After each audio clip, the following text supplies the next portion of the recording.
तो मैं आपका शुक्रिया अदा करता हूं कि आपने मुझे बजट पे कुछ बात करने का मौका अता फरमाया। बजट पे आने से पहले सर मैं अपनी पाक आर्मी एयरफोर्स की तारीफ़ करना चाहता हूं कि जिस महारत से उन्होंने इंडिया के साथ जंग लड़ी और हमारा सर सुरखरू किया, तो उनको बहुत बहुत मुबारक। सर अब मुझे एक बात बताएं कि मैं बजट पे तो बात करूं, लेकिन इस हाउस में एक वज़ीर तक नहीं बैठा हुआ। इनकी सीरियसनेस का हाल तो ये है।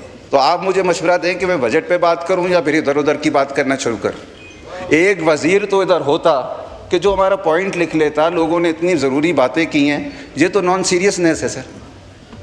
नोमान साहब, इस वक्त 2 डिप्टी सेक्रेटरी फाइनेंस के और एक जी सर, 2 डिप्टी सेक्रेटरी फाइनेंस के नोट्स ले रहे हैं। सर मैं एक मिनिस्टर की बात कर रहा हूँ। देखिए सर, ये बजट बाबुओं वाला बजट पे नहीं चले आप। नहीं, आपकी ये नोट हो रही है, जो इलेक्टेड लोग हैं, ये उनका हक है। ये उनका हक है कि वो बजट पेश करें। आवाम के पास उन्होंने वोट लेके जाना है, ना कि इन बाबुओं ने लेने जाना है। अगर इनमें इतनी अकल होती तो आज पीपल्स पार्टी ने अपने मुतालबात मनवाए ना, वरना ये क्यों लगाते सोलरों के ऊपर इतना 18% टैक्स? क्यों करते सिंध के साथ ज्यादती? सर इस तरह से हम इनके कोलिशन जमात के पार्टनर्स हैं, हमें उस हद तक ना लेके जाया करें कि जहां हमें इनको कोई ना कोई धमकी देना पड़े, कोई आंखें दिखाना पड़े। हमारा बजट पहले कम किया, उसको फिर बढ़ाना पड़ा इन्होंने। क्यों किया? ऐसे चीज़ें फैसला करें ना। पूरी दुनिया को पता है कि सोलर के ऊपर इस वक्त पाकिस्तान में कितनी महंगी बिजली है। हमारा बिलावल साहब का प्रोग्राम ही सस्ती बिजली देने का है, 200 यूनिट फ्री देने का है। उसके बाद भी 18% टैक्स लगाया। उसके बाद जब पाकिस्तान पीपल्स पार्टी ने कहा कि जी हम नहीं होने देंगे, तो 10% पे लेकर है। सर मेरा तो ये मशवरा है कि 10% से भी कम होना चाहिए। गरीब लोगों का ख्याल करना चाहिए, 0% होना चाहिए। खुदारा इस मुल्क को बेहतरी की तरफ लेके चलें। पहले मैं एक और बात, चले जहाँ इनकी बात कर रहा था, दूसरी एक और बात है कि मुल्क पहले से बहुत बेहतरी की तरफ है। ये इनका सबका हमारा मिल के काम हुआ है, मुल्क बेहतरी की तरफ आ चुका है। आपका जो इंटरेस्ट रेट है वो भी तकरीबन सिंगल डिजिट पर भी आ जाएगा तो बहुत बेहतरी हो जाएगी। सर सबसे बड़ा मसला इनको ये सोचना चाहिए कि बिजनेसमैन को इनको भगाना है या पाकिस्तान में लाना है। जिस तरीके से FBI को पावर्स दी गई, सर ये कोई सोच की बात है? जिसको दिल चाहे उठा के पकड़ लो, जिसको दिल चाहे आके बंद कर लो, जिसको दिल चाहे आके जेल में भेज दो। सर ऐसे नहीं होता है, ऐसे मुल्क चलता नहीं है। सर अल्लाह के फजलो करम से 2008 से मैं इस हाउस में हूँ, लेकिन हमेशा यही रहा है कि हम उधर रहे तनकीद की, इधर रहे तो हक में बात की। क्या ऐसा इस मुल्क में नहीं हो सकता कि सारे एक साथ बैठ जाएं? सर हम सब मजबूरियां समझते हैं, चाहे PTI के लोग हों, चाहे MQM के लोग हों, चाहे हम हों। IMF की क्या कंडीशंस हैं, हम कोई बेवकूफ़ जाहिल नहीं है। सारों को एक बार बिठा लो, मुल्क की खातिर एक बार फैसला कर लो। क्या हम एक कौम नहीं हो सकते? अगर हम एक कौम बन जाएं तो इस मुल्क को कहाँ से कहाँ लेके चले जाएंगे? क्या हमने सियासत ही करनी है? हर चीज़ में सियासत करनी है। जंग हो तो उसमें सियासत करनी है, बलूचिस्तान में मसला हो तो उस पर सियासत करनी है। हमने क्या यही सीख लिया है? कोविड हो उस पर सियासत करनी है। सर देखिए, हमें मुल्क को बहरान से निकालना है। अब आप ये हालत देखें कि मैं तो कहता हूं कि PTI वालों को भी उस दौर में भी हमने कहा था कि जी मिल के हमारे साथ बजट बना लो। अब भी हमारी तरफ से ये ऑफर है कि सारे मिल जाए ना, इस बजट में मिल जाओ।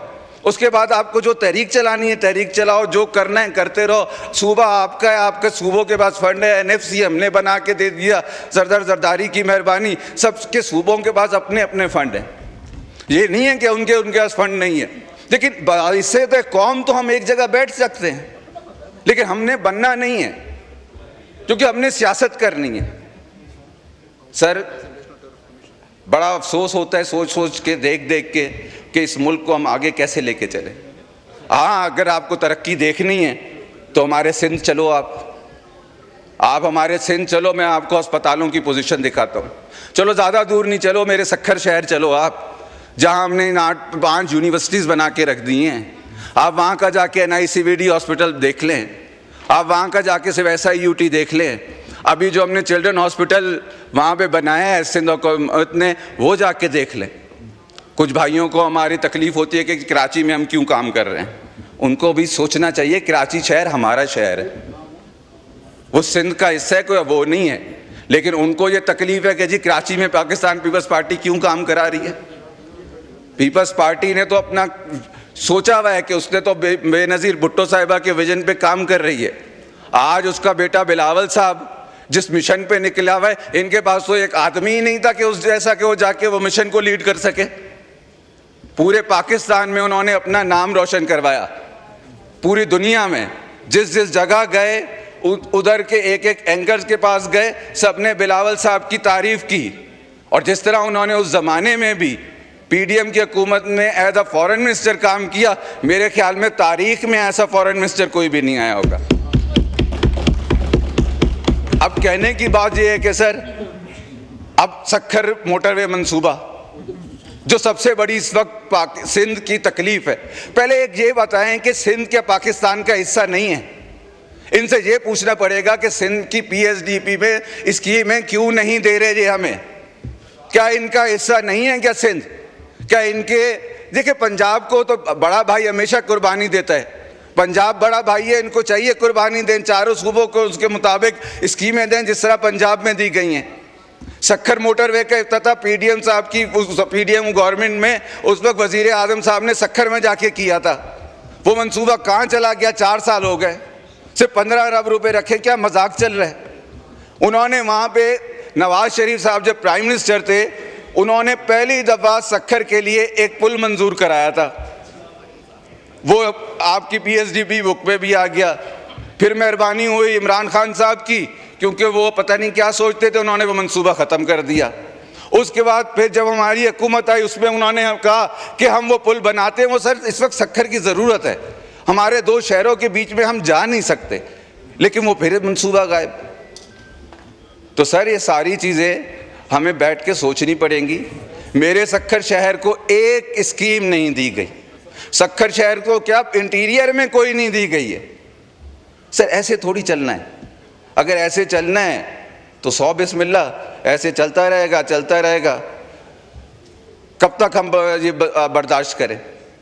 अब सर हालत ये है कि सक्खर शहर में, हैदराबाद शहर में, सिंध में लोड शेडिंग कितनी है सर? इतनी लोड शेडिंग है कि बुरा हाल है, लेकिन कोई तवज्जो देने के तैयार नहीं है। सर गैस नहीं आती है, सर्दियों में तो आप भूल ही जाओ, गर्मी में भी गैस नहीं है सर, गैस की लोड शेडिंग आई हुई है। सर ये सारी चीज़ें जो हैं, एक बार इनके साथ सिलेंडर नहीं मिलते, उनमें आग लग जाती है, लोग मर जाते हैं, ब्लास्ट हो जाते हैं। हालत तो सिलेंडरों की भी ये हो गई है, अगर आप कभी गलती से आ जाएं तो मैं आपको चाय भी ना पिला पाऊँ, फिर क्या करेंगे? वो आते रहते हैं आप सक्खर, लेकिन एक सवाल है कि ये जब आए तो फिर क्या करेंगे? सारों को सर एक बार रीथिंक करना पड़ेगा कि हमने इस मुल्क को कैसे आगे लेके जाना है। बिलावल साहब एक हमारे नौजवान लीडर हैं और उनकी अप्रोच, सोच मेरे ख्याल में इन सब से आगे। अब मेरे ख्याल में सर एक मशवरा तो यही है कि आगे वाली लाइन के जितने लोग हैं ना, इनको रिटायर हो जाने चाहिए, क्योंकि ये तकरीबन सारे 60 साल से ऊपर हो गए और अंग्रेज़ों ने या गोरों ने ये निज़ाम इसलिए नहीं बनाया कि 60 साल के बाद रिटायरमेंट दे दे। अब इनको समझ ही नहीं आती है जो हम इनको समझाना चाहते हैं। एक कानून असेंबली में पास होना चाहिए कि जिसके अंदर हो कि भाई जो 60 साल क्रॉस कर गया वो थोड़ा घर पे आराम करे, बच्चे संभाले, क्योंकि उनको बात ही नहीं समझ आती ना जो हम समझाना चाहते हैं।